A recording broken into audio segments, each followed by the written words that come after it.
मित्रों, दिल्ली में आम आदमी पार्टी के अंदर का घटनाक्रम, जो उनकी पार्टी के ही अंदर का नहीं, मुख्यमंत्री आवास के अंदर के घटनाक्रम ने उनके अंदर की असलियत को इस सीमा तक उजागर किया है कि आज उस घटना के 8 दिन बाद भी कई सवाल दिल्ली वालों के मन में बहुत गहराई से खड़े हुए हैं। जिस प्रकार की बातें आम आदमी पार्टी स्वाति मालीवाल जी के मुद्दे पे कर रही है, तो मैं उनसे सिर्फ 3-4 सवाल पूछना चाहता हूं कि केजरीवाल जी, आप तो वही नेता है ना जो कहते थे कि मैं तो 3 कमरे घर में रहूंगा और मेरा घर 24 घंटे खुला रहेगा, कोई कभी भी आके मिल सकता है, हम तो आम आदमी की पार्टी हैं, यही वक्तव्य था ना। और आज अपने शीश महल में ऐसे किले में बंद होके बैठे हैं कि अपने मेंबर ऑफ पार्लियामेंट से कहते हैं कि अपॉइंटमेंट नहीं था तो नहीं मिलेंगे, और अगर अपॉइंटमेंट नहीं होने के बाद मिलने की बात कहेगी तो उसके साथ दुर्व्यवहार और जूता लात भी करेंगे। क्या ये चरित्र का इतना भारी बदलाव दिखाई नहीं पड़ता? और उस पर मैं एक और बात करना चाहता हूं, केजरीवाल जी, आपकी पार्टी के तो कुल 10-11 तो मेंबर ऑफ पार्लियामेंट है भाई। कोई मोदी जी की तरह आपकी स्थिति तो है नहीं कि सैकड़ों एमपी होंगे, 1000 से ऊपर विधायक होंगे तो मिलना मुश्किल होगा। और जो आपके 10-11 मेंबर ऑफ पार्लियामेंट हैं, जिसमें ज्यादातर राज्यसभा में हैं, उसमें से अधिकांश तो ऐसे जो आपसे कभी मिलने की उनको जरूरत नहीं, वो कोई आपसे कोई चीज समय मांगने के लिए आएंगे ही नहीं, क्योंकि उन लोगों ने आपकी पार्टी में इतना योगदान किया है, इतना योगदान किया है, इतना योगदान किया है कि तय करना मुश्किल हो जाता है कि योग ज्यादा या दान ज्यादा है। और उसके बाद अब टू 2-3 सांसद बचते हैं जो मिलना चाहते हैं। अब उसमें भी आपकी, अगर आपको लगता तो मैं बिल्कुल टेक्निकल सवाल पूछता हूं कि अगर आपने कहा कि उस दिन अपॉइंटमेंट नहीं था, तो हर मुख्यमंत्री का प्रतिदिन का दैनंदिन कार्यक्रम जारी होता है जिसमें उनका मिनट टू मिनट प्रोग्राम होता है, आप जारी कर दीजिए उस दिन का, और आप कहिए उस समय आप मुख्यमंत्री आवास में नहीं थे इसलिए नहीं मिल सकते थे, नहीं तो स्वीकार करिए कि मैं मुख्यमंत्री आवास में था और नहीं मिलना चाहता था। अब आइए बात, आपने कहा कि अपॉइंटमेंट नहीं था, तो नेक्स्ट क्वेश्चन, पॉइंट नंबर 3, आप कहिए कि अपॉइंटमेंट लिस्ट जारी कर दीजिए कि हमने अपॉइंटमेंट ही नहीं दिया हुआ था। Then comes the 4th question, appointment नहीं था तो वो अंदर कैसे आ गई ड्राइंग रूम तक? हम और आप में से कोई भी जाए, किसी मुख्यमंत्री के यहां अपॉइंटमेंट नहीं है तो आप गेट से लौटा दिए जाएंगे, वो अंदर कैसे पहुंची इसका आप जवाब दे दीजिए। और केजरीवाल जी सिर्फ मुख्यमंत्री नहीं, उनके बाद वो जेड सिक्योरिटी है भाई। वैसे तो वो थे जो सिक्योरिटी नहीं लेंगे वाले थे, मगर आज जेड सिक्योरिटी, और किसी जेड सिक्योरिटी वाले के घर के अंदर अगर कोई अवांछित व्यक्ति घुस गया तो उनके सुरक्षा कर्मियों ने as per the security protocol क्या कार्रवाई की? 4 दिन बाद उन्होंने ट्रेसपासिंग की रिपोर्ट दर्ज कराई है, 4 दिन बाद।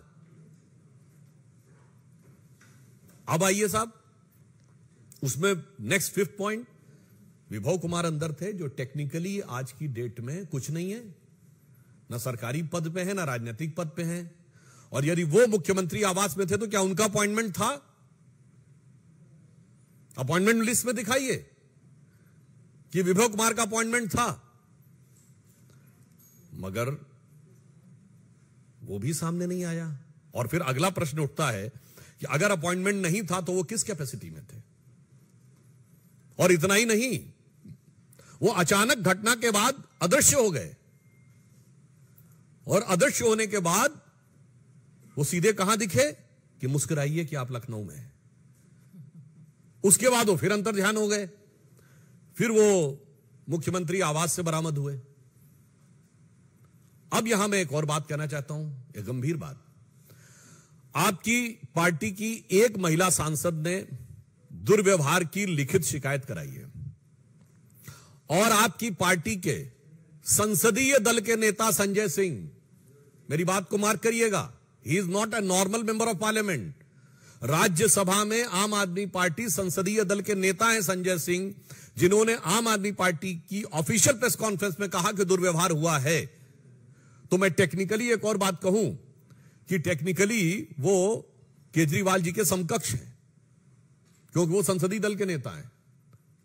केजरीवाल जी राष्ट्रीय संयोजक हैं, और विधायी दृष्टि से देखा जाए तो वो विधायक दल के नेता हैं दिल्ली में। तो ये बताइए, अगर आपकी पार्टी का leader of the parliamentary party कुछ कह रहा है और आपकी एमपी ये कह रही, तो मैं पूछना चाहता हूं आपने कोई जांच गठित की क्या आपकी सरकार ने? ये छठा पॉइंट है। आपकी सरकार ने कोई जांच गठित की या आपकी पार्टी ने कोई जांच गठित की? और अगर जांच गठित नहीं की तो किस आधार पर आप निष्कर्ष निकाले ले रहे हैं? अब मैं यह भी बताना चाहता हूं कि जो कुछ हुआ है वो एक दृष्टि से और महत्वपूर्ण है। आप सब लोगों ने कई बार सुना होगा किसी राज्य में जिस दल की सरकार हो तो दूसरे दल के सांसद के साथ कई बार दुर्व्यवहार होने की घटनाएं आई हैं प्रकाश में। पर यह भारत के इतिहास का एक अद्भुत उदाहरण है, एक विचित्र उदाहरण है, जहां जिस दल की सरकार है जिस राज्य में, उसी दल के मेंबर ऑफ पार्लियामेंट के साथ दुर्व्यवहार नहीं हुआ है, फिजिकल मैन हैंडलिंग हुई है। कहां पर हुआ है? सीएम हाउस में। मुझे लगता है आप सब लोग पत्रकार हैं, शोध करके बताइएगा ऐसा कोई उदाहरण भारत की राजनीति में उपलब्ध है? हां, मिलता जुलता उदाहरण मुझे याद आता है, क्योंकि विभव कुमार जी उसके बाद लखनऊ में ही मिले थे। लखनऊ में घटना हुई थी 1995 में, जिसे आप सब स्टेट गेस्ट हाउस कांड कहते हैं। मायावती जी के साथ ऐसा ही हुआ था और यह उनका शब्द था, मायावती जी का, मेरा शब्द नहीं है, कोट अनकोट बोल रहा हूं कि समाजवादी पार्टी के गुंडे मेरी जान लेना चाहते थे, अनकोट। और उनके साथ हाथापाई हुई थी, दुर्व्यवहार हुआ था, जिसे हम सब स्टेट गेस्ट हाउस कांड के रूप में जानते हैं। मगर यह तो नई राजनीति वालों ने एक नया ही अध्याय लिख दिया कि सीएम हाउस के अंदर, अरे भाई वहां तो मुलायम सिंह जी की पार्टी के लोग कर रहे थे, यहां तो इन्हीं की पार्टी के लोगों ने अपनी महिला सांसद के साथ कर दिया। तो मैं कहना चाहता हूं अगर वो स्टेट गेस्ट हाउस कांड था तो ये सीएम हाउस कांड है। वो लखनऊ के स्टेट गेस्ट हाउस कांड से ज्यादा भयानक सवाल खड़े करने वाला ये दिल्ली का सीएम हाउस कांड है।